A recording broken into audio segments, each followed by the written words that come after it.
बातमीपत्रामध्ये आता पाहणार आहोत सुपरफास्ट 100 बातम्या सुरुवात करूयात।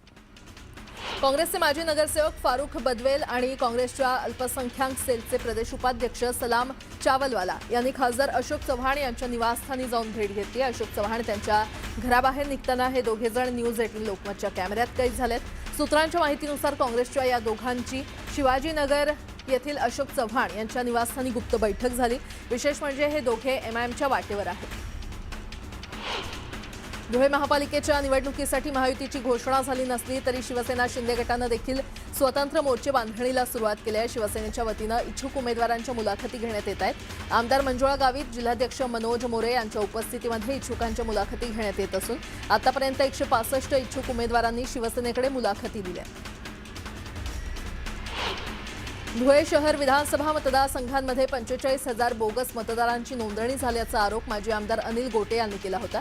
या संदर्भात धुळे जिल्हाधिकाऱ्यांसह राज्य निवडणूक आयोगाकडे अनिल गोटे यांनी लेखी तक्रार केली होती। दरम्यान आपण केलेल्या तक्रारीची राज्य निवडणूक आयोगाने दखल घेतली असून जिल्हा प्रशासनाला बोगस मतदारांची नोंदणी करणाऱ्या अधिकाऱ्यांवर कारवाई करण्याचे आदेश दिल्याची माहिती गोटे यांनी दिली आहे। सोलापूर महानगरपालिकेच्या निवडणुकीसाठी नेमणूक केलेल्या अधिकारी आणि कर्मचारी अजूनही रुजू झालेले नाहीयेत। याची गांभीर्याने दखल घेत पालिका प्रशासनाने कर्मचाऱ्यांना कारणे दाखवा नोटीस बजावली आहे। मुंबई पालिकेच्या निवडणुकीसाठी मराठीबरोबरच इंग्रजी भाषेतही नामनिर्देशन पत्र आणि शपथपत्र सादर करण्याची मुभा देण्यात आल्याचं राज्य निवडणूक आयोगाने मुंबई महापालिका आयुक्तांना पाठवलेल्या पत्रात नमूद केलंय। मुंबई महापालिकेच्या निवडणुकीसाठी नामनिर्देशन पत्र सादर करताना उमेदवारांनी शपथपत्र मराठी भाषेतच भरायला हवं असा आग्रह निवडणूक निर्णय अधिकाऱ्यांकडून करण्यात येत असल्याच्या तक्रारी राज्य निवडणूक आयोगाकडे करण्यात आल्या। मुंबई महापालिकेच्या निवडणुकीसाठी तब्बल 75,000 कर्मचाऱ्यांची गरज भासणार आहे। त्यापैकी सुमारे 58,000 कर्मचाऱ्यांना आदेश देण्यात आले असून त्यांचं प्रशिक्षण 29 डिसेंबरपासून सुरू होणार आहे। निवडणूक विषयक कामाच्या प्रशिक्षणाला गैरहजर राहणाऱ्या कर्मचाऱ्यांविरोधात फौजदारी कारवाई करण्याचा इशारा प्रशासनाने दिलाय। नागपूर, चंद्रपूर, अमरावती आणि अकोल्यात शिवसेना भाजप महायुती म्हणून लढणार आहे। भाजप नेत्यांसोबत झालेल्या बैठकीनंतर मंत्री उदय सामंत यांनी ही माहिती दिली आहे। चारही महानगरपालिकेत शिवसेनेचा मान सन्मान ठेवला जाईल असं आश्वासन भाजप नेते बावनकुळे यांच्याकडून देण्यात आलंय। त्यामुळे आम्ही चारही शहरात महायुती करून लढणार आहोत। वसई विरारमध्ये महायुतीची जागा वाटपाचा फॉर्म्युला अखेर ठरलाय। भाजप 91 तर एकनाथ शिंदे यांची शिवसेना 24 जागांवर लढवणार असून पुढच्या 48 तासात भाजपच्या उमेदवारांची यादी जाहीर होणार असल्याची माहिती सूत्रांनी दिली आहे। नवी मुंबईमध्ये युतीची चर्चा फिसकटली, त्यामुळे दोन्ही पक्षांनी स्वबळावर निवडणूक लढवण्याचे इच्छुकांना संकेत दिलेत। जागा वाटपावरून भाजप शिवसेनेमध्ये मतभेद झाल्यामुळे युतीबाबतची चर्चा फिसकटली। नाशिकमध्ये महायुती विरोधात महाविकास आघाडीची एकजूट पाहायला मिळते। महाविकास आघाडी मनसेला सोबत घेऊन लढणार असल्याची माहिती समोर आली आहे। काँग्रेस आणि ठाकरेंची शिवसेना तसंच शरद पवारांची राष्ट्रवादी, डावे पक्ष आणि मनसे एकत्रित लढणार आहेत। काँग्रेसचे माजी नगरसेवक रविशंकर जाधव आणि पुनीत पाटील यांनी भाजपमध्ये प्रवेश केला। शेकडो कार्यकर्त्यांसह दोन्ही नेत्यांनी भाजपमध्ये प्रवेश केल्यानं लातूरमध्ये काँग्रेसला मोठा धक्का बसलाय। मुंबईच्या चारकोप परिसरात शिवसैनिक आणि मनसैनिकांचा मनोमिलन मेळावा पार पडणार आहे। या मेळाव्यामध्ये शिवसैनिक आणि मनसैनिक एकत्र येणार आहेत। केडीएमसीतील 27 गावं सर्वपक्षीय हक्क संरक्षण संघर्ष समितीने मोठा निर्णय घेतलाय। 27 गावातील सर्व राजकीय पक्ष आणि इच्छुक उमेदवारांनी निवडणुकीवर बहिष्कार घालण्याचा निर्णय घेतलाय। भिवंडी महापालिकेत आम आदमी पार्टी स्वबळावर लढणार आहे। 90 जागांवर आपची तयारी असून उमेदवारांची चाचपणी अंतिम टप्प्यात आली आहे। राज्यात घड्याळासोबत, कमळासोबत, धनुष्यबाणासोबत जाण्याचा कुठलाही विचार नाही अशा शब्दात काँग्रेस प्रदेशाध्यक्ष हर्षवर्धन सपकाळ यांनी काँग्रेसची भूमिका स्पष्ट केली।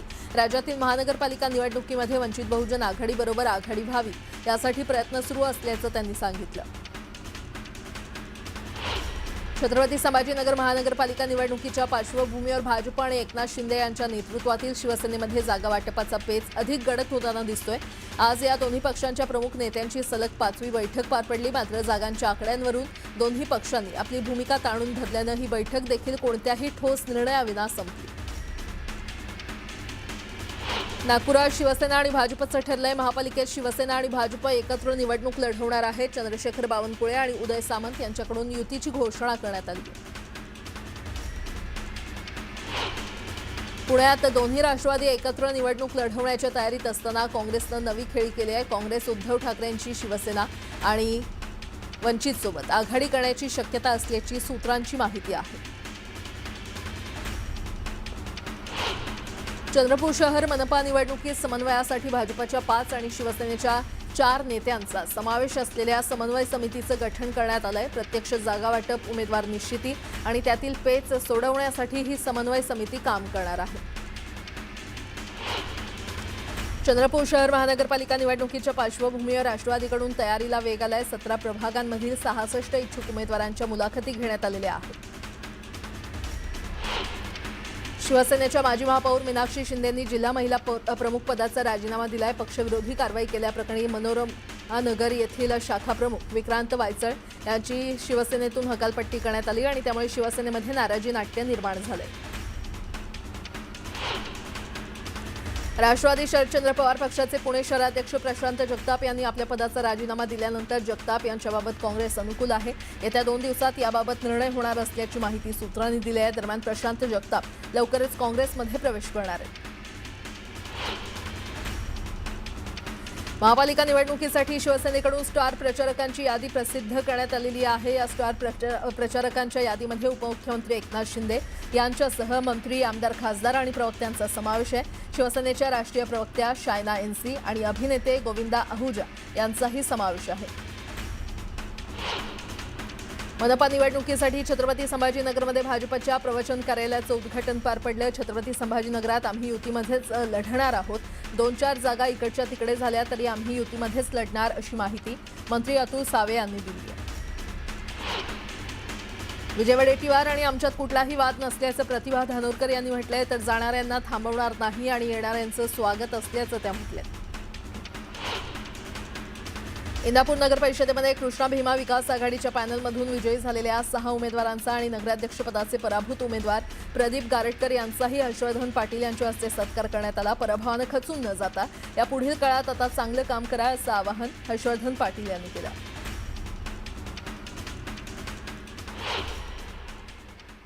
एक मोठी बातमी. कल्याण डोंबिवली पालिका निवडणुकीसाठी भाजप आणि शिवसेनेची युती झाली आहे. केडीएमसीमध्ये दोन्ही पक्षांमध्ये जागांवर तोडगा काढण्यात यश आलं असून काही जागांवर मैत्रीपूर्ण लढण्यावर एकमत झाले. कल्याण डोंबिवलीसाठी भाजप सेनेची पहिली यादी आज येणार असल्याची सूत्रांकडून माहिती मिळते. तर जागा वाटपात कुणाला किती जागा द्याव्यात अजूनही गुलदस्त्यात आहे. महापौर, उपमहापौर, स्थानिक समिती सभापती इतर पदांवर लवकरच चर्चा होणार असल्याची माहिती आहे.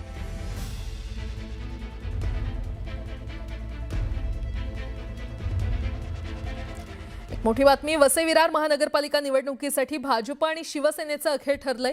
महायुती झाली असली तरीही जागा वाटपावरून दोन्ही पक्षांमध्ये रस्सीखेच सुरू होती. मात्र नालासोपाऱ्यात झालेल्या बैठकीत भाजप 91 तर शिवसेना 24 जागा लढणार असल्याचं समोर आलंय. पुढच्या 48 तासात भाजपच्या उमेदवारांची यादी जाहीर होणार असल्याची माहिती न्यूज 18 लोकमतला सूत्रांनी दिली आहे.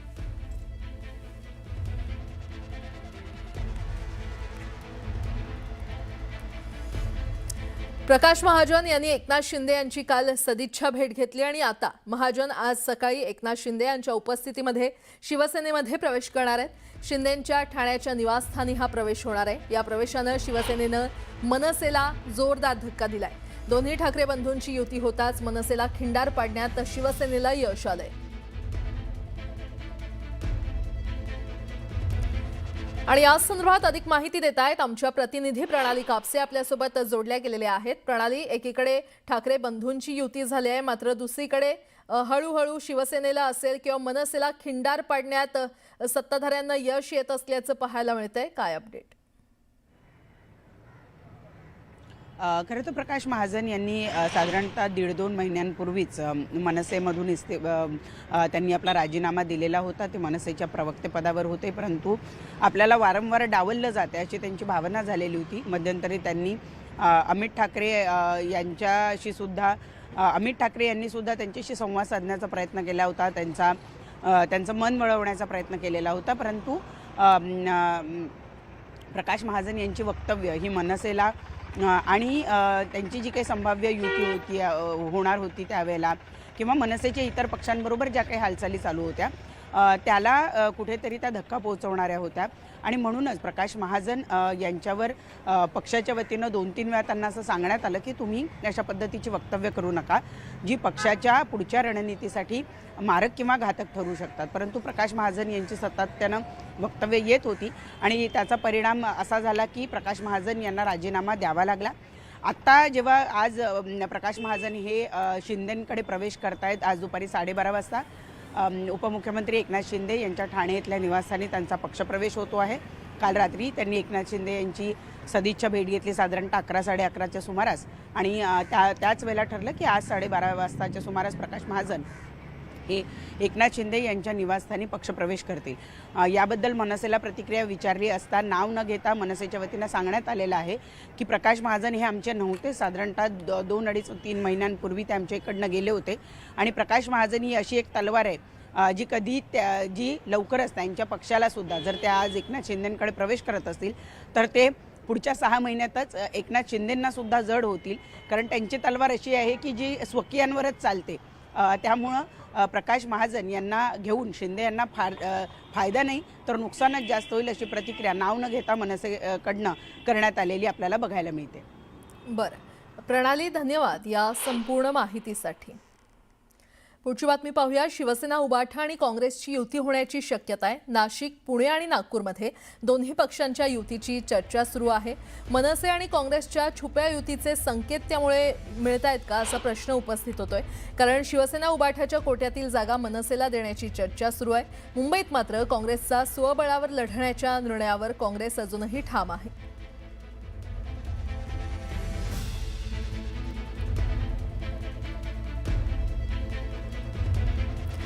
शरद पवार यांच्या एनसीपीची मित्र पक्षांसोबत चर्चा सुरू आहे. जयंत पाटील, राखी जाधव हे चर्चेसाठी मातोश्रीवर जाणार असल्याचं कळतंय.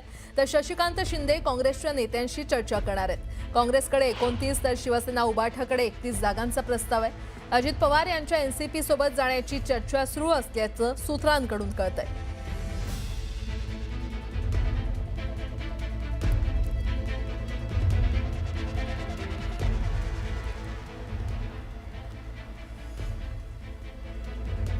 पुन्हा एकदा बातम्या वेगवान स्वरूपात.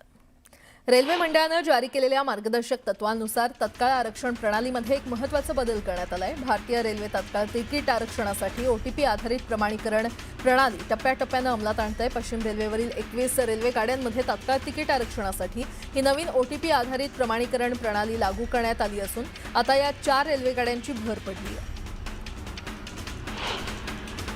पश्चिम रेल्वेच्या टीसींना बनावट तिकीट ओळखण्यासाठी विशेष प्रशिक्षण देण्यात येत आहे. आतापर्यंत 800 कर्मचाऱ्यांचं प्रशिक्षण पूर्ण झालंय.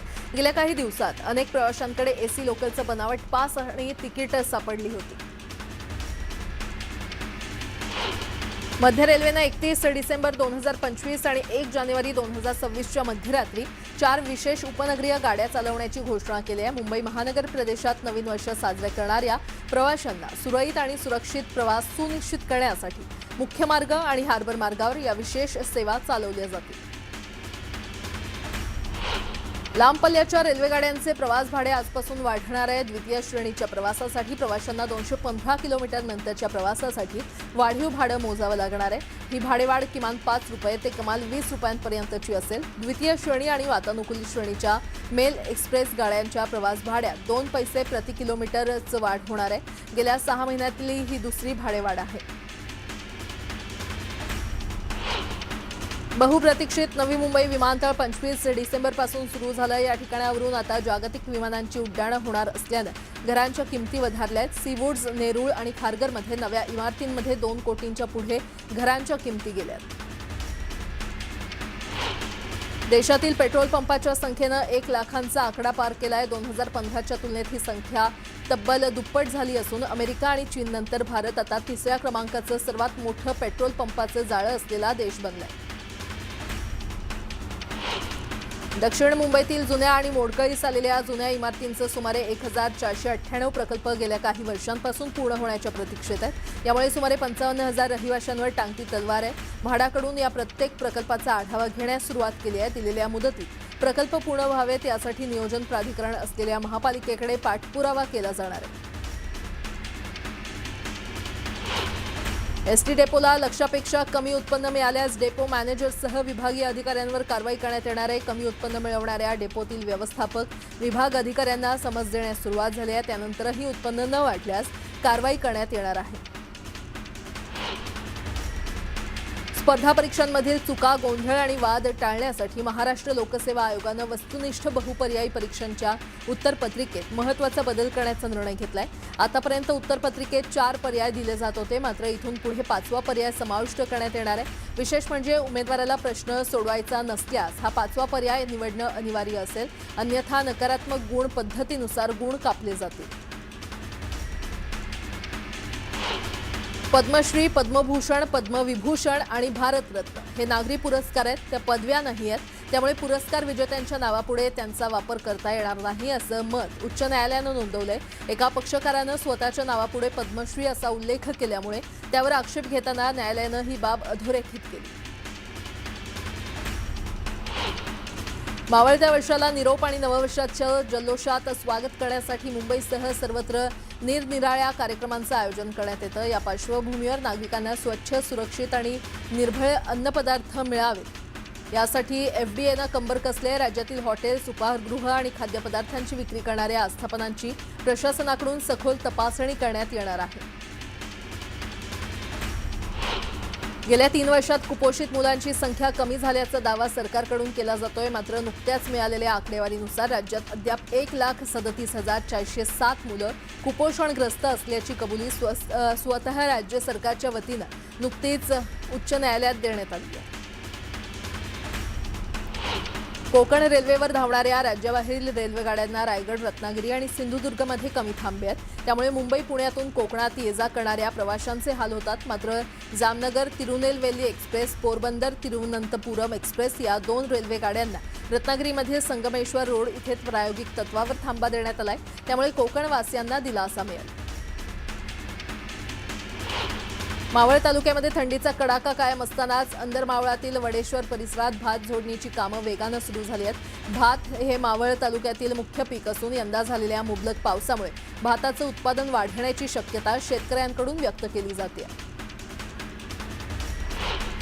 शेवगाव तालुक्यातील भगूर गावाजवळील नंदिनी नदीपात्रातून बेकायदेशीर माती आणि मुरुम उपसा करण्यात येत असल्याचा गंभीर प्रकार उघडकीस आलाय.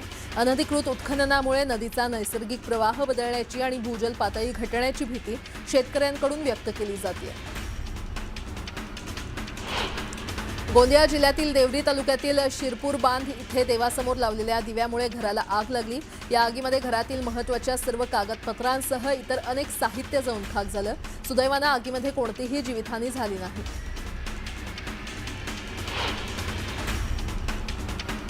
सलग सुट्ट्यांमुळे अक्कलकोटच्या स्वामी समर्थ मंदिरात भाविकांनी गर्दी केली आहे. मंदिर परिसरात भाविकांच्या रांगा दिसून येत आहेत. मंदिर प्रशासनाकडून भाविकांसाठी योग्य व्यवस्था करण्यात आली आहे. विदर्भाची पंढरी म्हणून ओळखल्या जाणाऱ्या संतनगरी शेगावमध्ये सलग सुट्ट्यांमुळे मोठी गर्दी झाली होती. मंदिर परिसराला यात्रेचं स्वरूप प्राप्त झालंय. श्रींच्या दर्शनासाठी भाविकांना सरासरी 3 तासांचा वेळ लागतोय. संस्थांकडून भाविक भक्तांची गैरसोय होऊ नये यासाठी सर्वतोपरी काळजी घेण्यात येते. आणि आता एक मोठी बातमी. प्रशांत जगताप हे काँग्रेसमध्ये प्रवेश करणार असल्याचं कळतंय. दुपारी 12 वाजता मुंबईमध्ये त्यांचा पक्षप्रवेश होणार आहे. या क्षणाची अतिशय मोठी बातमी आपण पाहतोय. प्रशांत जगताप यांनी राजीनामा दिल्यानंतर आता ते काँग्रेसमध्ये प्रवेश करणार आहेत. दुपारी 12 वाजता मुंबईमध्ये त्यांचा पक्षप्रवेश होणार असल्याचं कळतंय. या क्षणाची अतिशय मोठी घडामोड आपण पाहतोय. प्रशांत जगताप हे आता राजीनामा दिल्यानंतर काँग्रेसमध्ये प्रवेश करणार आहेत आणि दुपारी 12 वाजता त्यांचा पक्षप्रवेश सोहळा होणार आहे. मुंबईमध्ये हा पक्षप्रवेश केला जाईल.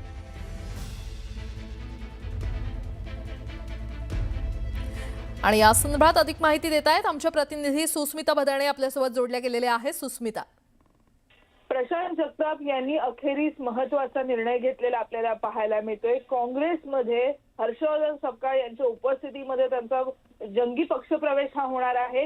गेल्या काही दिवसांमध्ये दोन्ही राष्ट्रवादी पक्ष एकत्र येत असल्याने नाराज असलेल्या प्रशांत जगताप यांनी वारंवार आपली नाराजी माध्यमातून किंवा पक्षश्रेष्ठींकडे बोलून दाखवलेली होती. आपल्या विचारसरणीला अनुसरून असणारा दुसरा महत्वाचा पक्ष काँग्रेस असा पक्ष आहे आणि त्यामुळं भविष्यामध्ये आपण काँग्रेसच्याच नेतृत्वाखाली निवडणूक लढवणार असण्याचा मानस सुद्धा प्रशांत जगताप यांनी केलेला आहे। यामुळे पुण्याच्या एकूणच महानगरपालिका निवडणुकीमध्ये नवा ट्विस्ट येण्याची शक्यता नाकारता येत नाही। एकीकडे दोन्ही राष्ट्रवादी एकत्र असणार आहे तर दुसरीकडे काँग्रेसचं संपूर्ण नेतृत्व हे प्रशांत जगताप यांच्या सोबत उभं राहणार आहे। स्थानिक नेत्यांशी चर्चा करून हर्षवर्धन सपकाळ यांच्याशी चर्चा करून हा महत्त्वाचा निर्णय घेण्यात आलेला आहे। सतेज पाटील हे काँग्रेसचे पुणे विभागाचे प्रभारी आहेत, त्यांनी देखील प्रशांत जगताप यांच्या प्रवेशाला हिरवा कंदील दाखवलेला आहे आणि आज दुपारी 12 वाजता टिळक भवन मुंबईमध्ये हा जंगी पक्षप्रवेश प्रशांत जगताप यांचा होणार आहे। त्यामुळे एकूणच राजकीय प्रवासाला वेगळ्या पद्धतीने सुरुवात प्रशांत जगताप यांच्याकडनं आजपासून होणार आहे। बरं, सुस्मिता, धन्यवाद या संपूर्ण माहितीसाठी।